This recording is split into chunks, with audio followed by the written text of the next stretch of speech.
Hello বন্ধুরা, আশা করি তোমরা সবাই ভালো আছো, সুস্থ আছো। এখন একটা নতুন ভিডিও নিয়ে চলে এসেছি। বিগত 1.5 মাস ধরে যারা স্পোর্টস লাভার তাদের কাছে একটা উৎসব চলছিল। বিশেষ করে যদি ফুটবল বলি, ক্রিকেট বলি, এই যে দুটো স্পোর্টস এটা পৃথিবীর মধ্যে সবচেয়ে বেশি জনপ্রিয়, যার ক্রেজ সব থেকে বেশি। বিগত 1.5 মাস ধরে এই দুটো স্পোর্টসের উৎসব বা মহা উৎসব বলতে পারো। T20 ওয়ার্ল্ড কাপ চলছিল, কোপা আমেরিকা চলছিল, তারপর ইউরো কাপ চলছিল। আর এখন এই তিনটে মহা উৎসবের সমাপ্তি ঘটল। এখন এই ভিডিওতে কথা বলবো ইউরো কাপ ফাইনাল নিয়ে। আর ইউরো কাপ ফাইনাল ইংল্যান্ড আর স্পেনের মধ্যে যে খেলাটা হয়েছে না, মানে এই ইউরো কাপের বলতে পারো সেরা খেলা হয়েছে। ইংল্যান্ডকে 2-1 হারিয়ে স্পেন চতুর্থবারের জন্য ইউরো কাপ চ্যাম্পিয়ন হয়ে গেল। আর এই ইউরো কাপে স্পেন যে টিম নিয়ে এসছে, এই টিমের যে খেলা, এই যে টিমটার খেলা মানে চোখ ধাঁধানো খেলা।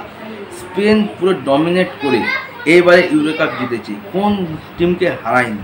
জার্মানি বলো, ইটালি বলো, আর ফাইনালে ইংল্যান্ড বলো, প্রত্যেকটা বড় বড় টিমকে হারিয়ে আজকে স্পেন ইউরো কাপ জিতে নিয়েছে চতুর্থবারের জন্য। মোরাটার ক্যাপ্টেন্সিতে চতুর্থবারের জন্য ইউরো কাপ জিতল স্পেন। আর বিশেষ করে উইলিয়ামস, জামাল, এই যে দুটো খেলোয়াড় এসেছে মাত্র 17 বছর বয়স, তারা যেভাবে খেলছে, তাদের স্কিল, তাদের পোটেন্সিয়াল মানে দুর্দান্ত। মানে আগামী দিনে বা ভবিষ্যতের স্টার হয়তো আমরা পেয়ে গেছি। উইলিয়ামের যে দৌড়, জামালের যে দুটো সাইড ব্যাক দিয়ে যে উইং দিয়ে দৌড়াচ্ছে, তাদের যে স্কিল দেখার মতো। আর ফাইনালেও উইলিয়ামের পা থেকে সেকেন্ড হাফে গোল এলো। আর গোলটা আসার পর ইংল্যান্ড অনেকটা কিন্তু ঠান্ডা হয়ে গেছিলো বা স্মিত হয়ে গেছিলো, কিন্তু সুপার সাব হিসাবে পালমে এসে গোল করে স্কোর লেভেল করেছিল। আর ঠিক 90 মিনিট শেষ হওয়ার আগে স্পেন গোল করে জয়ী করে দিল এবং চতুর্থবারের জন্য ইউরো কাপ নিয়ে নিল।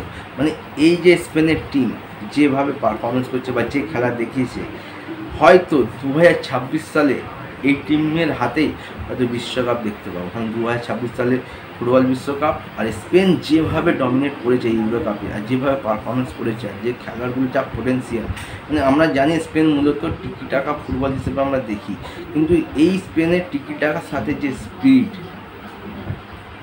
মানে সবাই ভাষা হারিয়ে ফেলার মতো। যেভাবে খেলাগুলো উপরে উঠছে, নিচে নামছে, ডিফেন্স করছে, মাঝ দখল করছে, মানে স্পিচলেস। মানে দুর্দান্ত খেলা হয়েছে।